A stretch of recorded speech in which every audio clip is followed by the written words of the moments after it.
1920년대 미국 뉴저지. 밤이 되면 기이한 광경이 목격되곤 했습니다. 칠흑 같은 어둠 속에서 은은한 푸른 빛을 내뿜으며 퇴근하는 여성들. 사람들은 그녀들의 머리카락과 옷깃, 심지어 활짝 웃을 때 드러나는 치아까지 신비롭게 빛나는 것을 보며 고스트 걸즈라 불렀습니다. 이 기괴한 빛은 공포의 대상이 아니었습니다. 오히려 부와 유행을 상징하는 선망의 대상이었죠. 하지만 누구도 예상하지 못했습니다. 그 아름다운 빛이 사실은 그녀들을 서서히 집어삼키고 있는 죽음의 시그널이었다는 것을요. 도대체 이 빛의 정체는 무엇이었을까요? 1898년 파리의 낡은 실험실. 마리 퀴리와 피에르 퀴리 부부는 인류 역사를 뒤흔들 새로운 원소를 발견합니다. 바로 라듐이었습니다. 이 물질은 정말 기이했습니다. 전기도 없이 어둠 속에서 스스로 은은하고 신비로운 빛을 뿜어냈으니까요. 마리 퀴리조차 이 빛에 홀려 라듐이 든 유리병을 베개맡에 두고 그 아름다움을 감상하며 잠들 정도였습니다. 하지만 이 아름다운 빛의 정체는 사실 주변의 모든 것을 파괴하는 강력한 에너지, 즉 방사능이었습니다. 문제는 당시 사람들이 이 방사능을 죽음의 에너지가 아닌 생명의 에너지로 착각했다는 거죠. 그 결정적인 계기는 라듐이 암세포를 파괴한다는 초기 연구 결과가 발표되면서부터였습니다.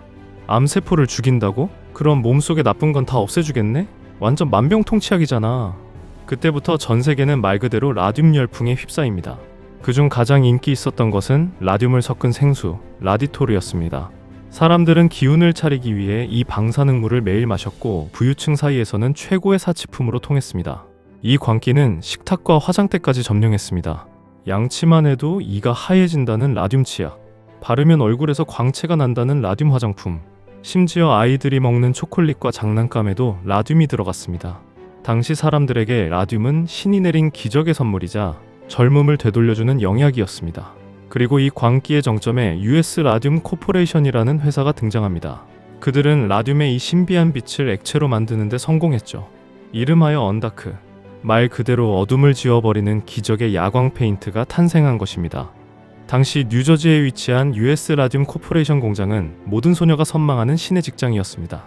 요즘으로 치면 대기업 중의 대기업이었죠. 여성 노동자 상위 5%에 달하는 엄청난 고임금은 물론 깨끗한 환경에서 정교한 작업을 한다는 자부심까지 더해졌습니다. 이곳에서 일하는 소녀들은 마을의 엘리트이자 부러움의 대상이었습니다. 그러던 1917년 미국이 1차 대전에 참전하면서 이 빛나는 스튜디오는 전례 없는 호황을 맞이합니다. 칠흑 같은 참호 속 병사들에게 전등 없이도 시간을 확인할 수 있는 언다크 야광시계는 생존 필수품이었으니까요. 정부는 수십만 개의 시계를 주문했고 소녀들은 자신들이 전선의 군인들을 돕는 홈프런트의 전사라고 믿으며 자부심을 가졌습니다. 회사는 그 애국심을 교묘하게 이용했습니다. 여러분이 칠하는 이 시계가 병사들의 목숨을 구합니다. 귀한 라듐 페인트를 한 방울도 낭비해선 안 됩니다. 하지만 시계 숫자판은 아주 정교했기에 붓끝이 조금이라도 갈라지면 글자가 뭉쳐버렸습니다. 그래서 회사는 소녀들에게 아주 효율적이고도 치명적인 기술을 가르칩니다. 그건 바로 립포인팅 기술이었습니다. 립 딥 페인트. 입술로 붓끝을 뾰족하게 모으고 라듐 페인트를 찍어 시계판에 칠한다. 소녀들은 하루에 수백 번, 수천 번씩 라듐이 묻은 붓을 입에 머금었습니다. 붓을 입에 넣을 때마다 모래처럼 서걱거리는 페인트는 혀를 타고 식도로 넘어갔죠. 한 소녀가 맛이 이상하다며 걱정하자 감독관은 웃으며 이렇게 말했습니다. 걱정 마세요. 라듐은 오히려 얼굴에 장밋빛 생기를 돌게 해줄 겁니다. 그 말을 믿은 소녀들에게 라듐은 이제 일터의 도구가 아닌 일상의 장난감이 되었습니다. 소녀들은 어두운 파티장에서 돋보이기 위해 손톱에 라듐을 발랐고 심지어 남자친구를 놀라게 해주려고 치아에 라듐을 칠해 빛나는 미소를 만들기도 했습니다. 하지만 소름 끼치는 진실은 따로 있었습니다. 소녀들이 맨손으로 라듐을 만지며 붓끝을 입으로 다듬고 있을 때 회사의 소유주와 과학자들은 납으로 된 가운을 입고 집게를 사용해 라듐을 다루고 있었습니다. 그들은 라듐이 인간의 세포를 파괴한다는 사실을 이미 알고 있었지만 돈을 벌어다주는 소녀들에게는 그 사실을 철저히 숨겼습니다. 그녀들이 삼킨 라듐 가루들은 그렇게 뼛속 깊은 곳에 자리를 잡기 시작합니다.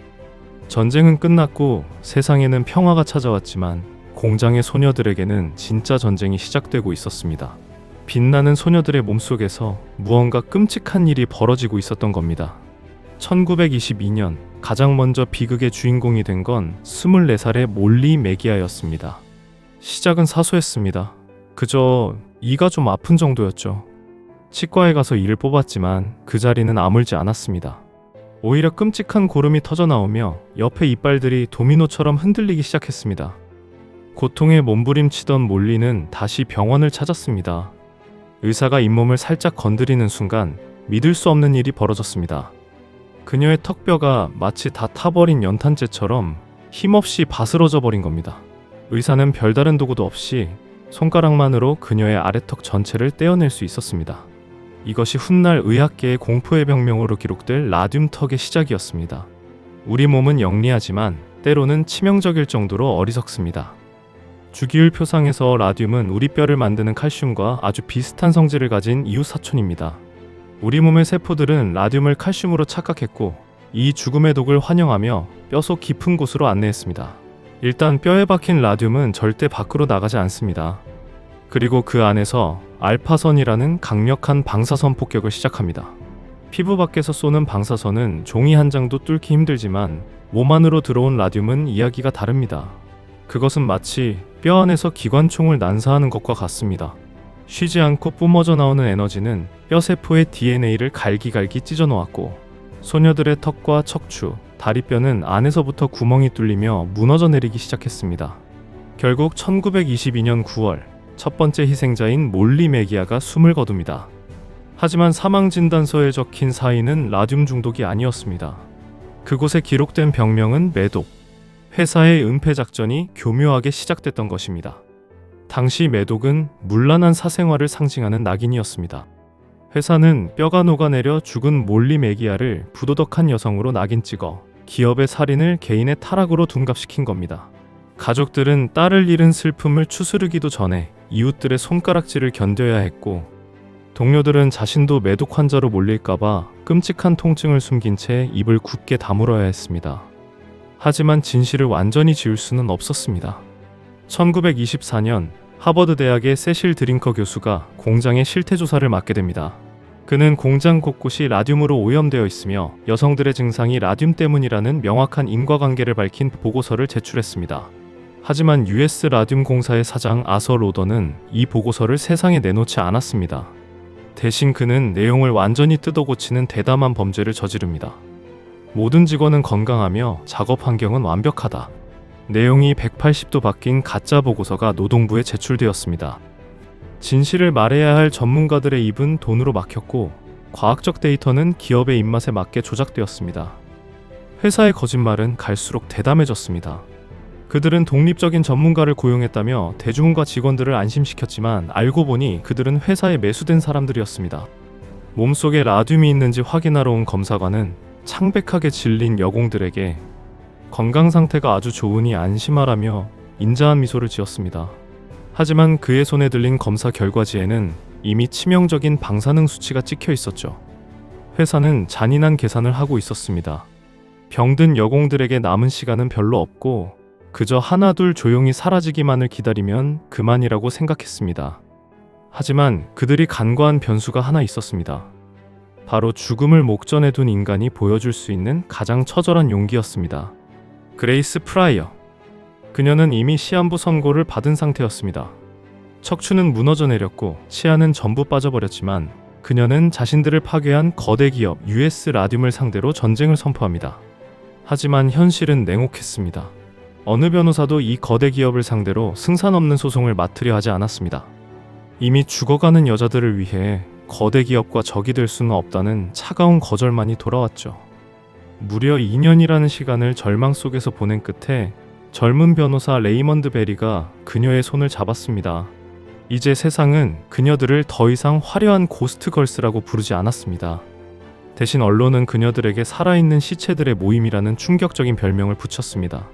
1928년 1월 마침내 재판이 열렸지만 법정에 나타난 그녀들의 모습은 처참 그 자체였습니다. 의자에 앉아있을 힘조차 없어 침대에 누운 채 증언해야 했고 판사 앞에서 선서를 하기 위해 오른손을 들 기력조차 남아있지 않아 겨우 고개만 끄덕였죠. 기업 측 변호인단은 이를 비웃듯 증인들이 여름 휴가를 갔다며 재판을 몇 달 뒤로 미루자고 제안합니다. 증언할 그녀들이 그 사이 모두 죽기를 기다리는 악마 같은 시간 끌기 전략이었습니다. 하지만 라듐걸스에게는 회심의 카드가 있었습니다. 바로 죽은 자의 증언이었습니다. 5년 전 매독으로 죽었다고 조작된 첫 번째 희생자 몰리 메기아의 무덤을 열었습니다. 관 뚜껑이 열리는 순간 현장에 있던 수사관들은 숨을 멈췄습니다. 5년이란 시간이 지났지만 몰리의 시신은 썩지 않았습니다. 몸속에 축적된 고농도의 라듐이 부패 세균까지 모조리 죽여버려 시신이 방부 처리된 상태로 보존된 것입니다. 어둠 속에서 그녀의 뼈는 여전히 서늘한 푸른 빛을 내뿜고 있었습니다. 의사들이 그녀의 뼈를 엑스레이 필름 위에 올려놓자 외부 조명 없이도 뼈 자체에서 나오는 방사선만으로 필름이 하얗게 타들어갔습니다. 이것은 그녀가 매독이 아니라 뼈 자체가 방사능 물질로 변해버린 라듐 중독으로 사망했다는 움직일 수 없는 증거였습니다. 죽어가는 그녀들의 처절한 증언, 그리고 무덤에서 돌아온 몰리의 빛나는 뼈. 이 명백한 증거 앞에 여론은 들끓었고 대중의 분노는 폭발했습니다. 결국 벼랑 끝에 몰린 회사는 백기를 듭니다.